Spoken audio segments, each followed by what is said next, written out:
Bismillahirrahmanirrahim. Assalamualaikum warahmatullahi wabarakatuh. Alhamdulillah wa syukurillah wassalatu wassalamu ala sayyidina Muhammadir Rasulillah salatan wa salaman daimaini bidawami mulkillah wa ala alihi wa sahbihi wa mawalah. Asyhadu an la ilaha illallah wahdahu la syarikalah wa asyhadu anna Muhammadan abduhu wa rasuluh. Rabbi syrah li sadri wa yassir li amri wahlul 'uqdatam min lisani yafqahu qawli amma ba'du. Alhamdulillah, kami panjatkan puji syukur kehadirat Allah Subhanahu wa Ta'ala yang pada sore hari ini kita dalam keadaan sehat walafiat. Mudah-mudahan kesehatan dan keafiatan terus-menerus melimpah kepada kita, dibarengi kitanya bersyukur kepadanya sampai kita kembali menghadap kepadanya. Amin. Ya Rabbal Alamin.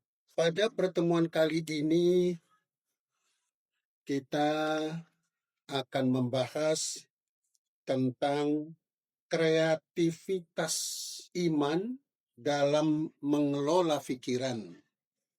Kreativitas iman dalam mengelola pikiran. Sebelum kita membahas tentang kreativitas iman dalam mengelola pikiran, kita perlu paham dulu, yaitu jenis-jenis pikiran.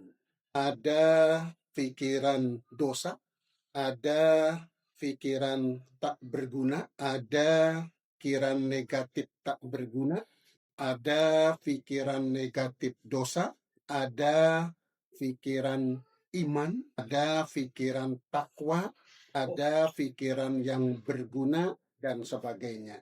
Itu jenis-jenis pikiran.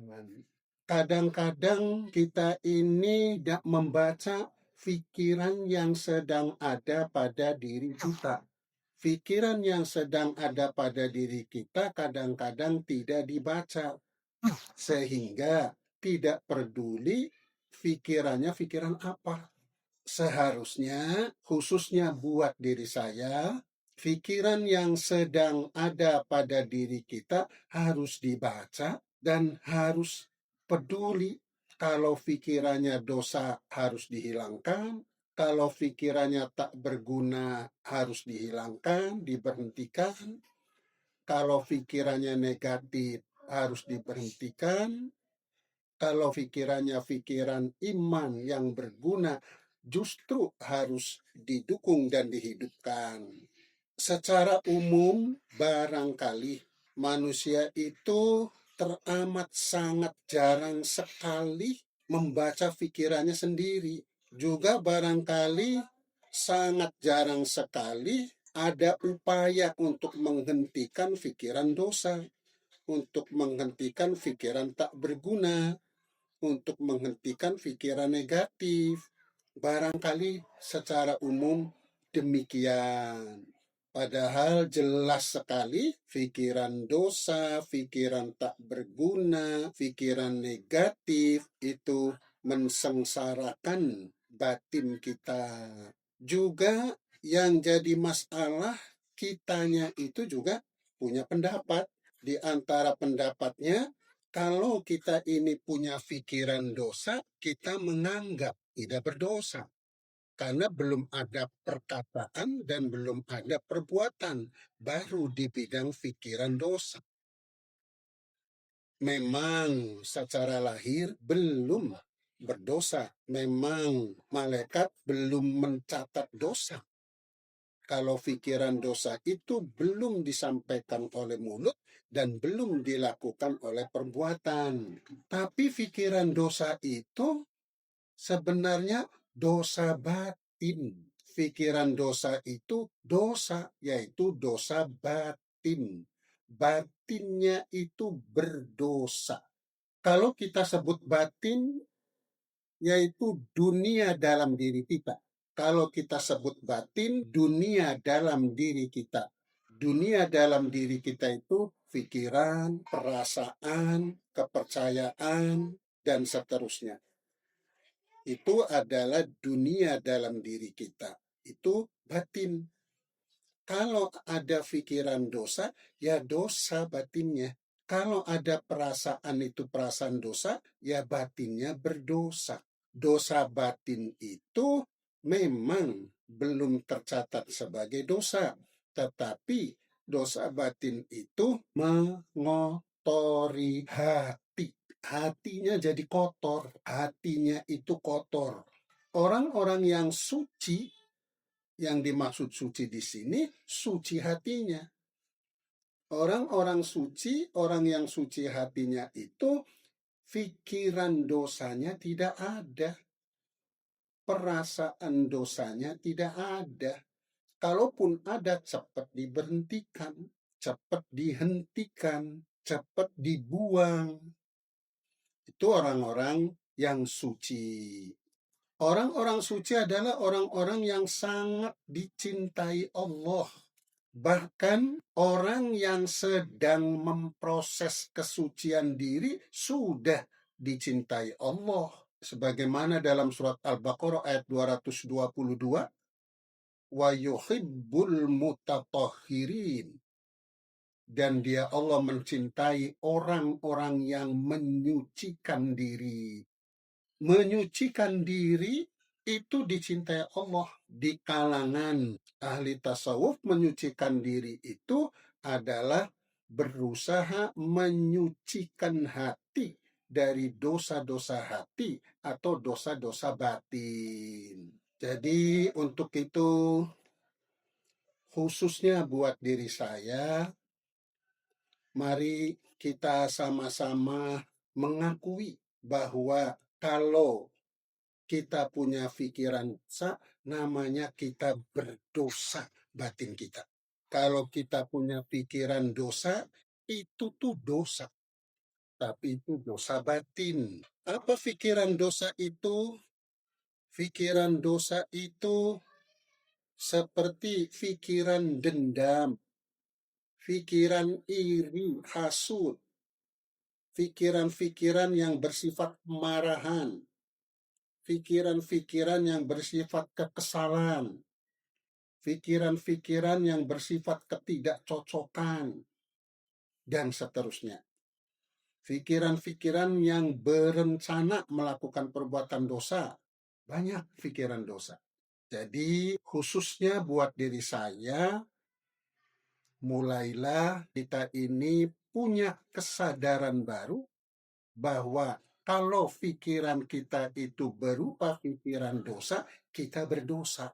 Khusus untuk diri kita. Dalam rangka memproses diri untuk suci hati. Jadi dalam rangka memproses diri untuk kesucian hati. Kenapa demikian? Sebab karena kitanya tidak berpendapat bahwa pikiran dosa itu suatu dosa, maka pikiran dosa itu akhirnya dibiarkan oleh kita. Pikiran dosa sampai berkecamuk di dalam diri kita, dibiarkan oleh kita. Kita tidak merasa berdosa. Pikiran dosanya sampai bertubi-tubi, dibiarkan oleh kita. Kita tidak merasa berdosa. Ini yang harus kita pahami, khususnya buat diri saya. Mulailah yang namanya dosa itu, kalau kita punya pikiran dosa, dosa batin kita. Kalau di pikiran kita ada pikiran dendam, dosa hati kita. Kalau di hati kita ada pikiran-pikiran kemarahan, dosa hati kita. Kalau di pikiran kita ada pikiran-pikiran iri, pikiran-pikiran benci, dosa hati kita, dosa batin kita. Jadi untuk lebih jauh lagi tentang menghidupkan kreativitas iman dalam mengolah pikiran, pertama kita harus punya kesadaran bahwa pikiran-pikiran dosa itu dosa. Tapi tentu ini untuk diri kita saja dalam rangka kesucian hati kita. Setelah kita tahu bahwa pikiran-pikiran dosa itu suatu dosa, tentu kita berkewajiban menghentikannya. Jangan tunggu berkembang. Seringkali pikiran dosa seperti pikiran benci itu tumbuh berkembang, akhirnya mempengaruhi hati, akhirnya menitik hitam di hati pikiran benci itu, dan berkaitan dengan lamanya waktu, kalau tidak dihentikan, tidak dihapus, pikiran-pikiran benci itu mengendap di dalam hati dan juga tersimpan di dalam dada. Itu akhirnya begitu. Akhirnya banyak simpanan-simpanan pikiran dosa di dalam dada kita dan banyak endapan-endapan pikiran dosa di dalam hati kita. Maka kalau sudah demikian, sulit untuk menjadi hamba yang suci di sisi Allah Subhanahu wa Ta'ala. Bagaimana cara menghentikannya? Cara menghentikannya itu justru harus menghidupkan kreativitas iman di dalam hati. Yang pertama, Allah mengisyaratkan bahwa iman itu tempatnya di hati. Ditegaskan dalam surat Al-Hujurat ayat 7, walakinnallaha habbaba ilaikumul imana wa zayyanahu fi qulubikum.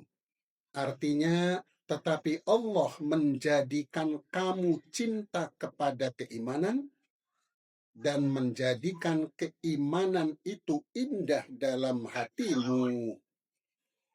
Ini menunjukkan bahwa iman tempatnya di hati.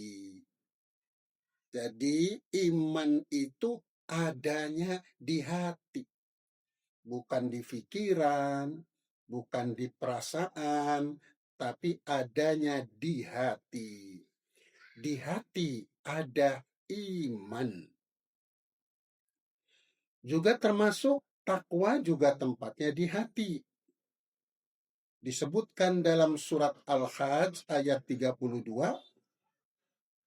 wa may yu'azzim sya'airallah fa innaha min taqwal qulub. Barang siapa mengagungkan syiar-syiar Allah, maka sesungguhnya itu timbul dari ketakwaan hati. Ini menunjukkan bahwa takwa tempatnya di hati. Di hati ada iman, di hati ada takwa atau tempatnya takwa. Sebenarnya di hati juga tempatnya tauhid, di hati juga tempatnya makrifat, dan seterusnya. Kali ini lebih spesifik, kita akan membahas di hati itu ada iman, atau iman itu tempatnya di hati. Kalau kita menghidupkan kreativitas iman dalam mengelola pikiran, maka yang dimaksud menghidupkan kreativitas iman yaitu sudut pandang iman, sudut pandang imani dari berbagai sisi dihidupkan. Sudut pandang keimanan dari berbagai sisi dihidupkan. Itu yang namanya menghidupkan kreativitas iman di dalam hati. Misalnya ada orang punya pikirannya itu mau korupsi karena ingin hidup mewah dan juga peluangnya banyak. Maka muncul pikiran-pikiran untuk berkorupsi. Apalagi peluangnya banyak. Begitu muncul pikiran-pikiran untuk berkorupsi, sebenarnya itu pikiran dosa.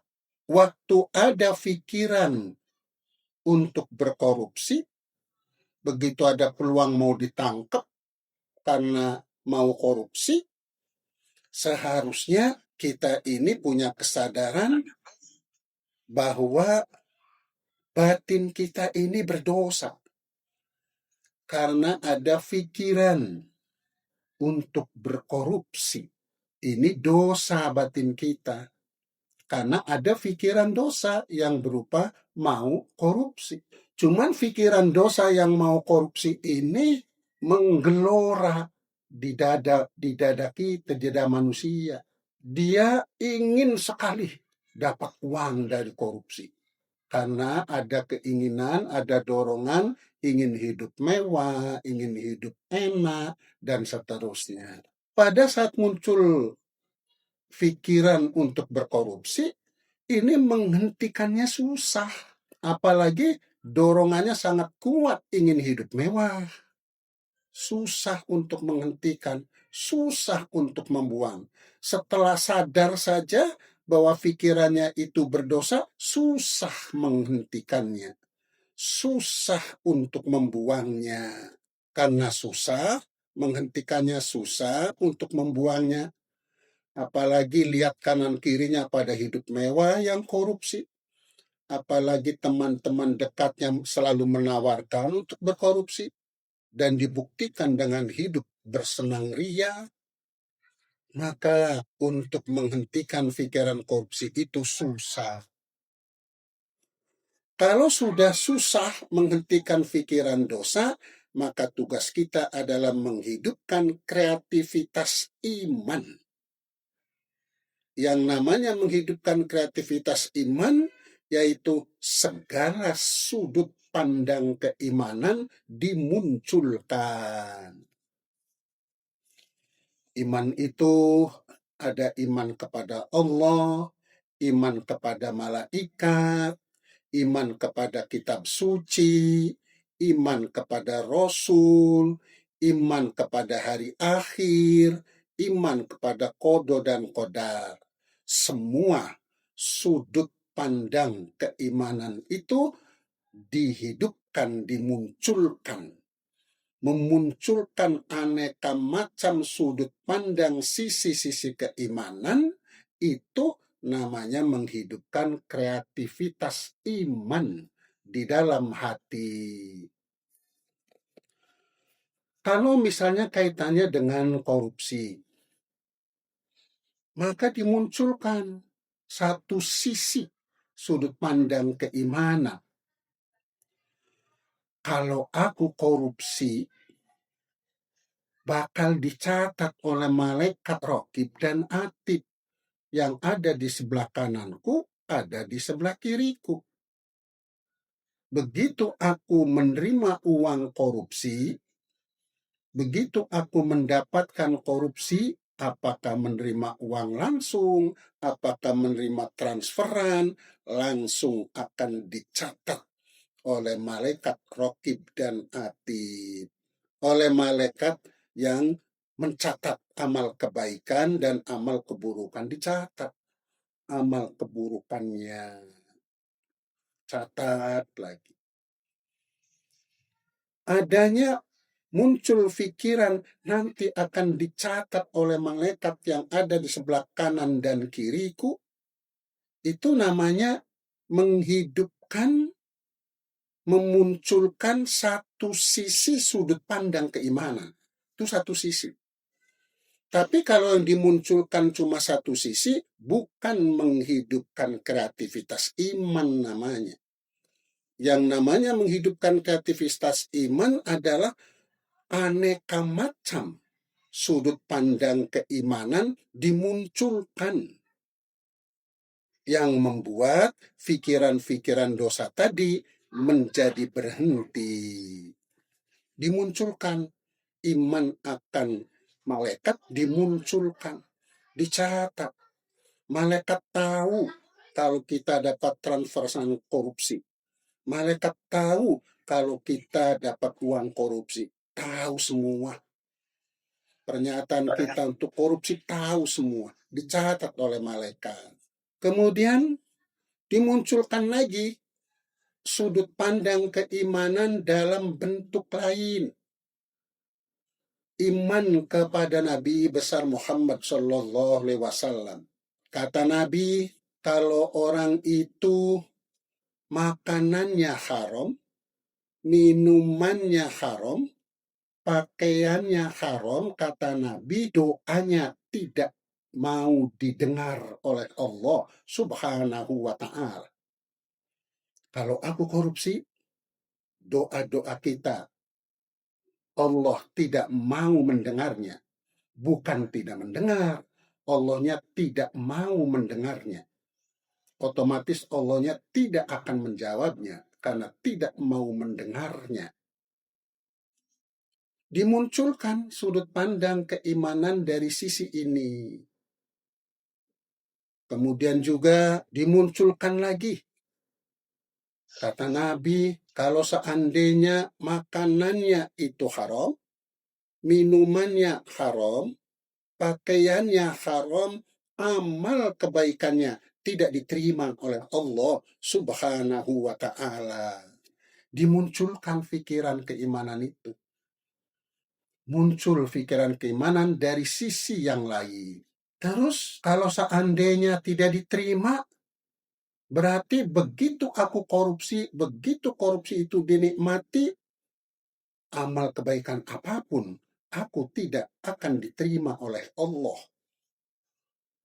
Amal sodakohnya nggak diterima, amal ibadah sholatnya nggak diterima. Nah, itu namanya memunculkan sudut pandang keimanan dari aneka macam bentuk sisi-sisinya. Setelah itu dimunculkan lagi, kalau amal kebaikanku itu tidak diterima, doaku tidak didengar oleh Allah, sedangkan aku pasti ada saja kesalahannya, maka dalam perjalanan hidup ini berarti hanya nambah kesalahan saja. Nambah salah, nambah dosa, nambah salah, nambah dosa. Terus di alam kuburnya, di akhiratnya, begitu berdoa kepada Allah, tidak diperdulikan doanya.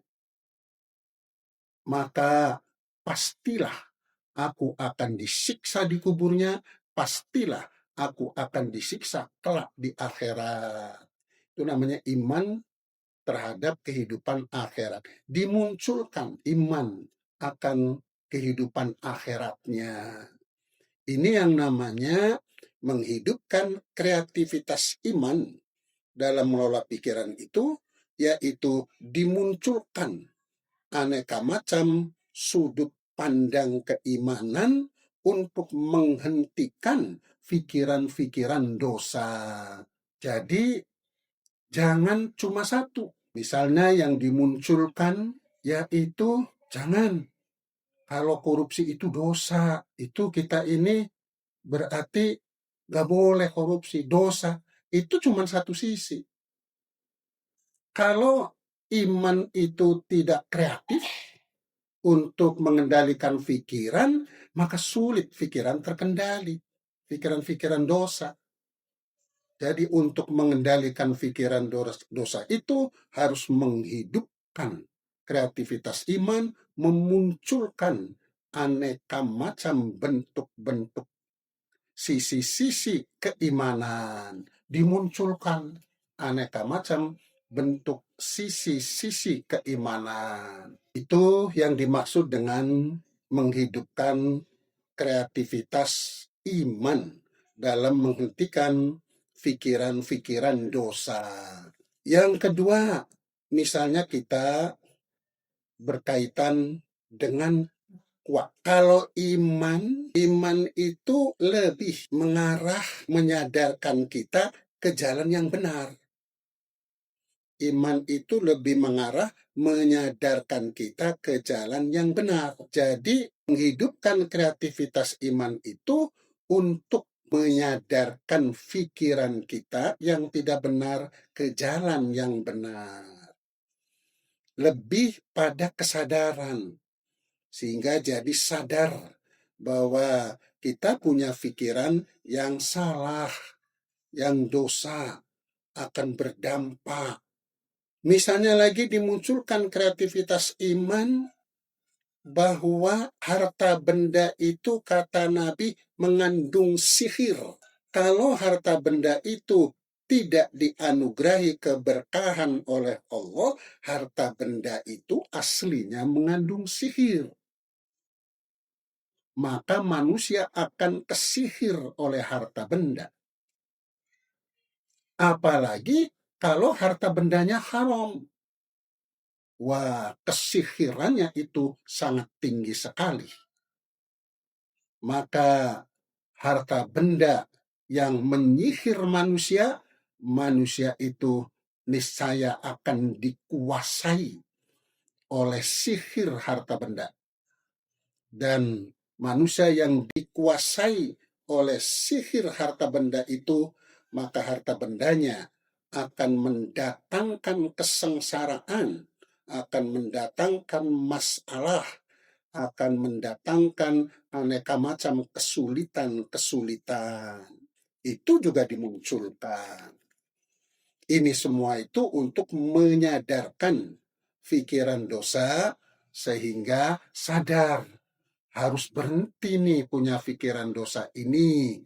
Itu tujuan daripada menghidupkan kreativitas iman di hati dalam mengendalikan pikiran-pikiran dosa.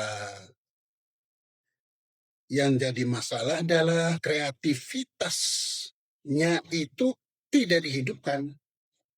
Yang dihidupkan cuma pikiran-pikiran keimanan saja. Itu pun kadang-kadang satu.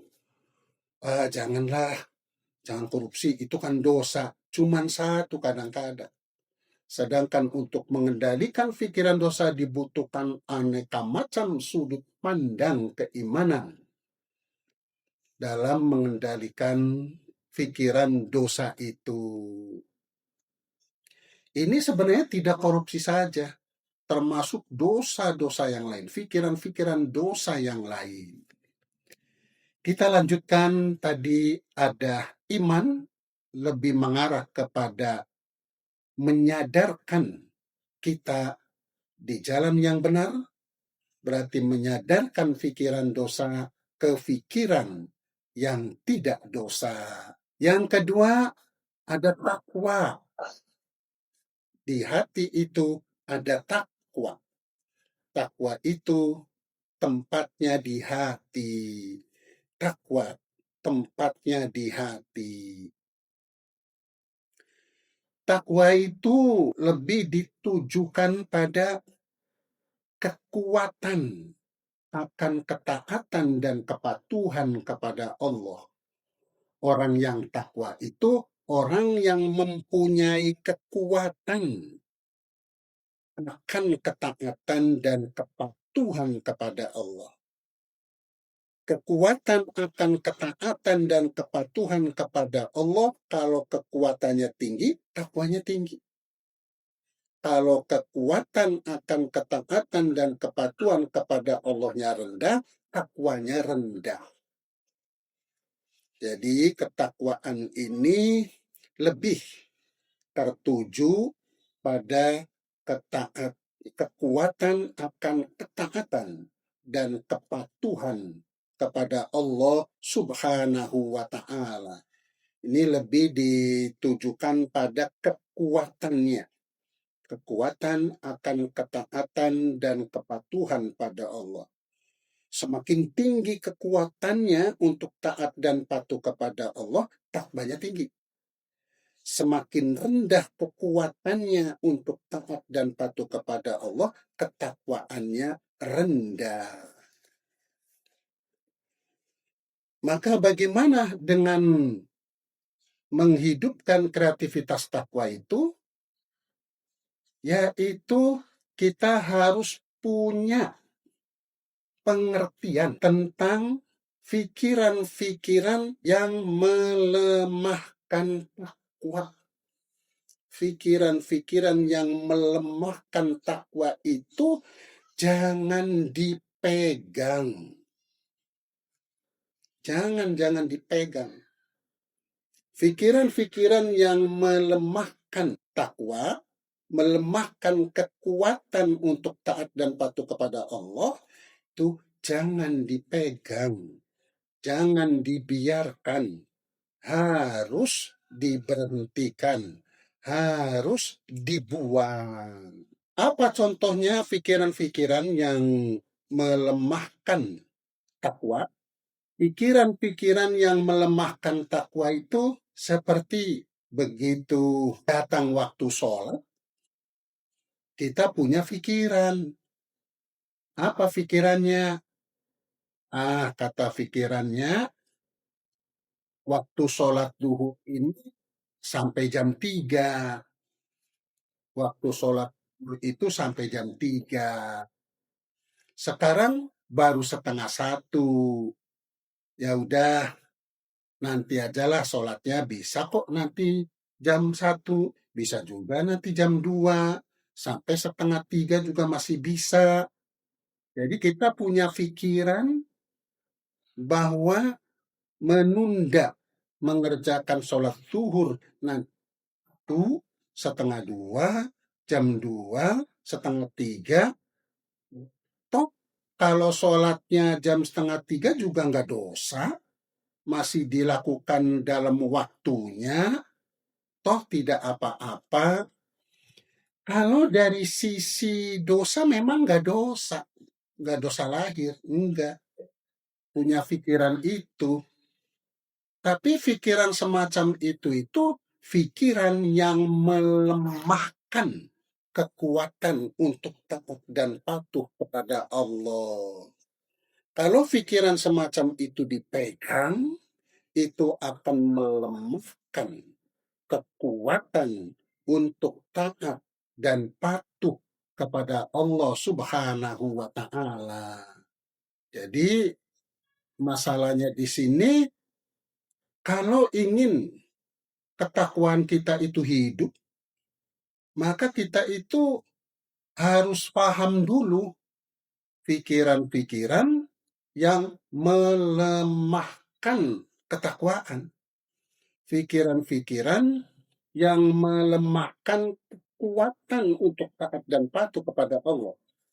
Salah satu pikirannya seperti tadi, ada pikiran semacam itu.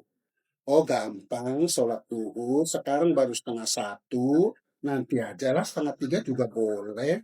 Dan kita tuh nggak dosa, kita masih melakukan sholat duhur itu pada waktunya. Nah, itu pikiran semacam betul, perbuatannya nggak dosa. Betul, sholatnya masih dalam waktunya. Betul, sholatnya masih bisa diterima. Tapi pikiran semacam itu melemahkan kekuatan untuk taat dan patuh kepada Allah Subhanahu wa Ta'ala. Jadi sebelum menghidupkan kreativitas takwa, kita harus memahami terlebih dahulu pikiran-pikiran yang melemahkan kekuatan untuk taat dan patuh kepada Allah. Karena takwa pada dasarnya adalah hubungannya dengan kekuatan akan ketaatan dan kepatuhan kepada Allah Subhanahu wa Ta'ala. Ini yang dikhawatiri, pikiran-pikiran melemahkan ketakwaan itu dipegang oleh kita, akhirnya ketakwaan kita sulit tumbuh kekuatannya, dan kita tidak terasa ketakwaan kita tidak naik-naik. Itu khawatirnya begitu. Misalnya dalam contoh lain, pikiran-pikiran yang melemahkan takwa atau pikiran-pikiran yang melemahkan kekuatan untuk taat dan patuh kepada Allah Subhanahu wa Ta'ala, yaitu pikiran-pikiran yang lalai kan kewajiban. Jadi pikirannya itu lalai akan kewajiban. Pikiran yang lalai akan kewajiban akan melemahkan takwa, akan melemahkan kekuatan untuk taat dan patuh kepada Allah. Karena pikirannya lalai akan kewajiban. Kalau misalnya kita ambil contoh, begitu kita ini kedatangan tamu, kita hormati tamu itu. Kita hormati dengan kitanya ceria, dengan kitanya ngobrol akrab, dengan kitanya menyediakan minuman. Amal lahiriah kita menghormati tamu. Tapi kalau pikiran kita itu lalai akan kewajiban, di mana begitu datang tamu tidak punya pikiran bahwa aku berkewajiban menghormati tamu, pikiran aku berkewajiban menghormati tamu tidak ada. Pikiran aku berkewajiban menghormati tamu itu lalai dari pikiran kita. Maka walaupun amalnya, perbuatannya itu adalah menghormati tamu, tapi kalau pikiran kewajiban menghormati tamu itu lalai dalam pikiran kita dalam menghadapi tamu, maka lalainya pikiran akan suatu kewajiban itu melemahkan ketaatan dan kepatuhan kepada Allah Subhanahu wa Ta'ala. Karena pikiran kita itu lalai akan kewajiban. Itu juga melemahkan takwa kepada Allah Subhanahu wa Ta'ala.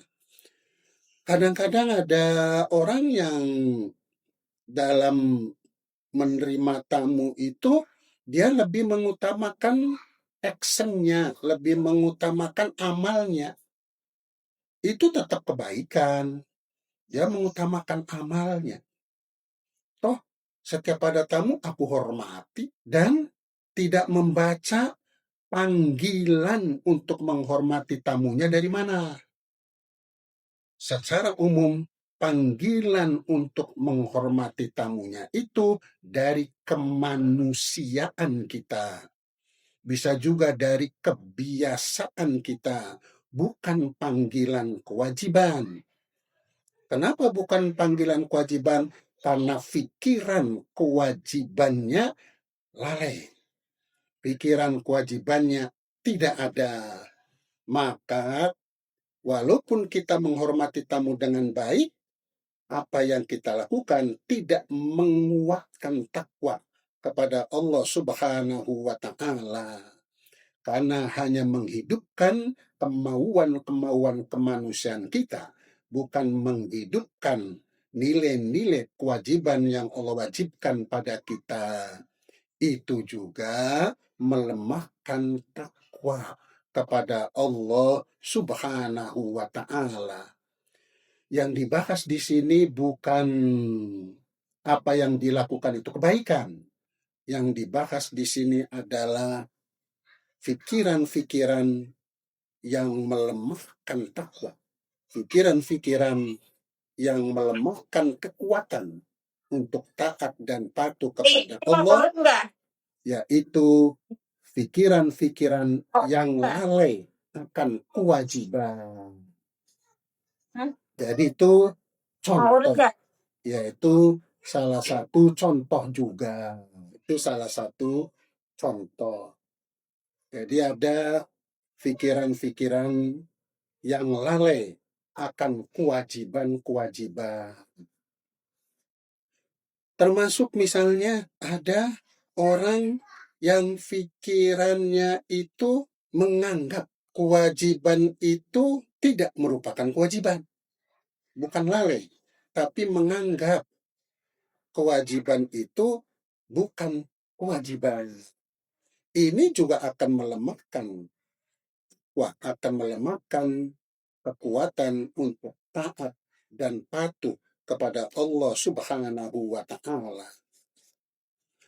Ada orang itu dalam 1 bulan tidak pernah nuntut ilmu agama Islam. 1 bulan, tidak pernah. Padahal kata Nabi, tolabul ilmi faridotun ala kulli muslimin wa muslimatin. Menuntut ilmu itu wajib ain. Ilmu agama itu wajib ain bagi tiap muslim laki-laki dan perempuan. Menuntut ilmu agama itu wajib ain. Wajib tiap-tiap diri. Tiap-tiap diri semuanya wajib menuntut ilmu agama. Bahkan disebutkan utlubul ilma minal mahdi ilal lahdi. Tuntutlah ilmu dari lahir sampai ke liang kubur. Menuntut ilmu agama itu wajib. Tetapi pikiran itu punya kesan kewajiban itu kayak bukan kewajiban. Tidak mantap.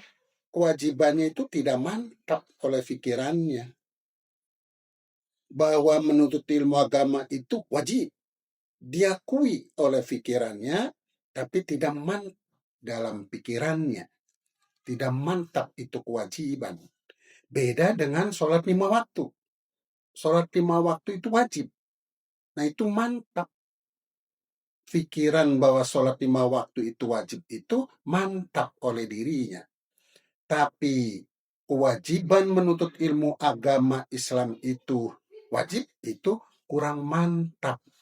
Sehingga begitu tidak melaksanakan kewajiban menuntut ilmu agama 1 bulan penuh, dia tidak merasa berdosa. Dia tidak merasa berdosa. Dari sebab apa? Dari sebab pikirannya itu tidak punya kemantapan dalam hal kewajiban yang Allah wajibkan pada kita, nganggapnya wajib tapi tidak mantap.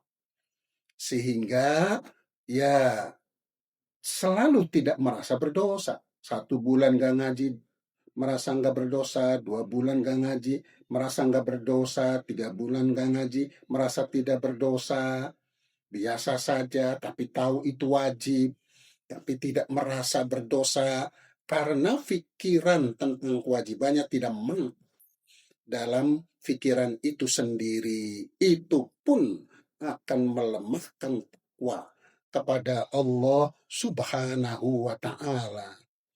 Bahkan ada orang yang 1 tahun penuh tidak mengaji, tidak menuntut ilmu agama, baik melalui pengajian mingguan, ataupun pengajian bulanan, ataupun pengajian dari masjid-masjid, atau ceramah-ceramah, tidak sama sekali. Dan oleh pikiran dirinya tidak berdosa. Perasaannya juga tidak punya perasaan, aku dosa, tidak melaksanakan kewajiban menuntut ilmu agamanya banyak. Gak ada. Gak ada, begitu-begitu gak ada. Seharusnya kalau 1 tahun tidak sama sekali melaksanakan kewajiban menuntut ilmu agama, harus punya kesadaran bahwa aku dosa tidak melaksanakan kewajiban menuntut ilmu agamanya banyak sekali. Ya, jadi itu namanya pikiran akan suatu kewajiban yang tidak mantap. Itu pun akan melemahkan takwa kepada Allah Subhanahu wa Ta'ala. Jadi sebelum hidupkan kreativitas takwa, kita tuh harus tahu dulu pikiran-pikiran yang melemahkan takwanya seperti apa. Setelah tahu, baru ada kemauan dari diri kita untuk memberhentikan pikiran-pikiran yang melemahkan takwa.